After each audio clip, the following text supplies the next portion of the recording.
काल नितेश राणेंनी माझ्यावर टीका केली होती. काल काही पत्रकार माझ्याकडे आले होते आणि त्या टीकेला उत्तर मागत होते.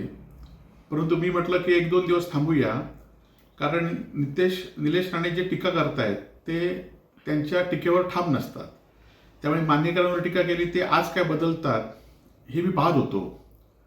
म्हातू मानेकर हे भारतीय जनता पार्टीचे कार्यकर्ते आहेत. लोकसभा आणि विधानसभा निवडणुकीमध्ये त्यांनी जसं विजय केंद्रवडेकरांनी निलेश राणेंबरोबर काम केलं होतं, तसंच म्हातू मानेकरांनी निलेश राणेंबरोबर काम केल्याचे फोटो पुरावे माझ्याकडे या मोबाईलमध्ये आहेत. आणि त्यामुळे आपल्या पक्षाच्या, आज जरी ते तुमच्या पक्षात नसले तरी ते तुमच्या वडिलांच्याच पक्षात आहेत. माननीय नारायण राणेंच्या भारतीय जनता पार्टीमध्ये ते या जिल्ह्यामध्ये पदाधिकारी आहेत. तुम्ही सांगून त्यांना जर भारतीय जनता पार्टी म्हणून त्यांची हकालपट्टी करा, म्हणजे लोकांना कळेल की म्हातू मानेकर हे हिंदू धर्मविरोधी आहेत. त्याचबरोबर आपण बघितलं असाल की निवडणुकीत ह्या लोकांचा सगळ्यांचा वापर केला आणि आज कालच्या व्हिडिओमध्ये आम्ही बघितलं होतं की त्यांच्यावर ठेकेदारीमुळे त्यांचे आरोप केले होते. ठेकेदारीमुळे त्या म्हाताऱ्याला घरी बसवावं असं सांगितलं होतं. आणि आज मात्र तुम्ही सांगताय की जातीवादी असल्यामुळे मी त्यांना घरी बसवा म्हणून सांगितलंय. खरं तर तुम्ही जे आरोप करताय, तुम्ही जे त्यांना घरी बसवा म्हणून सांगत होता, जेव्हा धमकी देत होता, त्या धमकीमध्ये फक्त आणि फक्त ठेकेदारीवरनं ते आरोप होते. खरं तर आपण बघितलं असाल की छत्रपती शिवाजी महाराजांचा जे स्मारक होतं ते कोसळलं आणि कोसळल्यानंतर मी आंदोलन केलं आणि म्हणूनच पुन्हा एकदा चांगला पुतळा त्या ठिकाणी बसवावा लागला. आणि त्यावेळी सुद्धा तुम्ही आरोप केले होते माझ्याबरोबर, परंतु त्या आरोपात कुठलंही तथ्य नव्हतं. आणि जर रवींद्र चव्हाणांनी जर निष्क्रिय पालकमंत्री असतील, माझ्यावर चौकशी केली नसली, तर आता तुमचेच भाऊ पालकमंत्री आहेत, तुमच्याच पक्षाचे नेते गृहमंत्री आहेत, तुमच्या मित्रपक्षाचे, आणि त्यामुळे पुन्हा चौकशी करा. ती तुमच्यात हिंमत नाही, फक्त आरोप करायचे आणि दुसरीकडे विषय भरपडायचा, असा हा विषय आहे. खरं तर मी रवींद्र चव्हाणांना भेटतो, उदय सामंतांना भेटतो, माननीय मुख्यमंत्र्यांना सुद्धा भेटतो. मी जिल्ह्यातील अनेक भारतीय जनता पार्टी आणि शिवसेनेचे अनेक नेते कार्यकर्ते यांच्या हे माझे संपर्कात असतात, मी त्यांच्या संपर्कात असतो.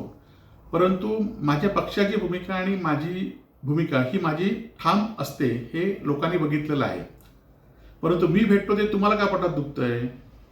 आपल्याला माहिती असेल की आपण उद्धवजींना भेटायचं असेल तर माझी काही गरज नाही, तुम्ही उद्धवजींना भेटा. त्यांचे पी आहेत, त्यांच्याकडनं मी पाहिजे तर त्यांच्याशी संपर्क साधून तुमची भेट घालून देईल. आणि त्यांना भेटा आणि त्यांना सांगा वस्तुस्थिती काय असेल ती. परंतु मी भेटतो म्हणून तुमच्या पोटात दुखण्याचं काही कारण नाही आहे. आपण बघितलं असाल की आज मी या विधानसभेचा आमदार नाही आहे. माझा पराभव 8,000 मतांनी झालेला आहे, हे पण मी स्वीकारलेलं आहे. आणि खरं तर हा पराभव आर्थिकदृष्ट्या झाला आहे हे पण लोकांना माहिती आहे.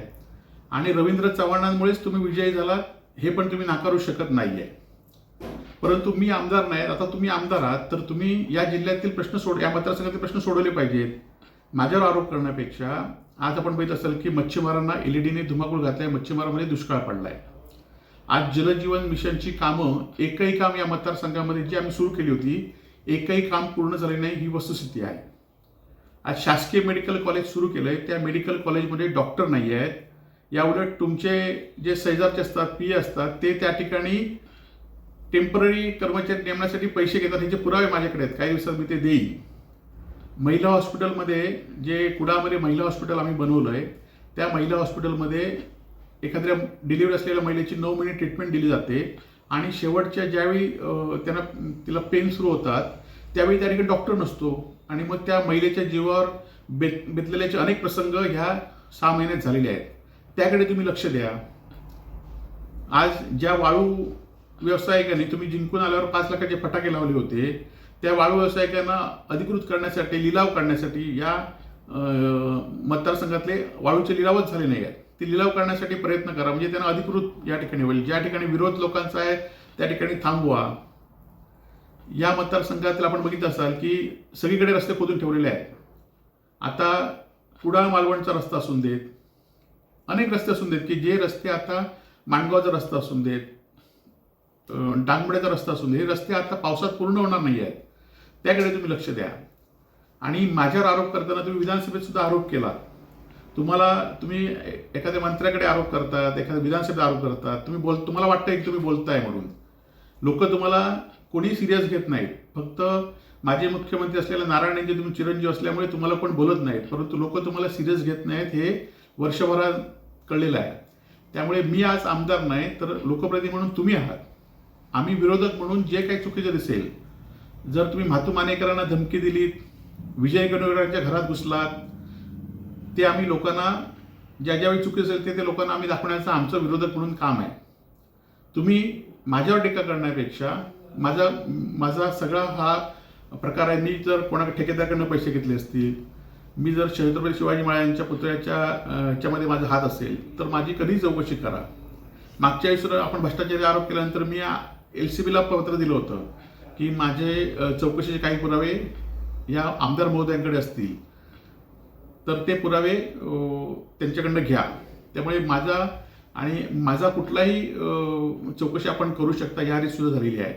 म्हणून सन्माननीय निलेशजी राणे यांना माझी विनंती आहे की तुम्ही माझ्यावर टीका करण्यापेक्षा मी जे बोलतो त्यात काय सत्यता आहे. तुम्ही म्हातू मानेकर जे तुमच्या प्रचारात सक्रिय होते आणि 25 वर्ष ते विरोधक आहेत. माझ्या 4 निवडणुकीमध्ये त्यांनी विधानसभेमध्ये माझ्या विरोधातच प्रचार केला आहे, परंतु ते कार्यकर्ते म्हणून चांगले कार्यकर्ते आहेत. अनेक वर्ष ते त्या भागात काम करतायत आणि त्यांना तुम्ही त्यांना त्यांचा बंदोबस्त करायचं सांगत असेल किंवा विजय केंद्रेकर हे भारतीय जनता पार्टीचे अनेक वर्ष कार्यकर्ते होते, त्यांच्या तुम्ही घरात घुसून त्यांना मारण्याची धमकी देत असाल तर विरोधक म्हणून आमचं काम आहे की त्या विरोधात आम्ही बोलायचं. आपले जे साथीदार आहेत त्यांना हद्दपारीच्या नोटीशी आल्या आहेत, त्या आपण थांबवू शकल्या नाही. आनंद शिरवलकर गेले अनेक वर्ष तुमच्यावर काम करतो, त्याला हद्दपारीची नोटीस आली, तो हद्दपार आहे. अजून काही कार्यकर्त्यांना भाजपच्याच गृह खात्याने हद्दपारीच्या नोटीस आता काढतायत, त्या नोटीसी तुम्ही थांबवण्याचं काम करा. आणि मी काय बोलतोय ते तुम्ही योग्य असेल तर त्याचा विचार करावा, एवढंच मी तुम्हाला सांगतो. जय महाराष्ट्र.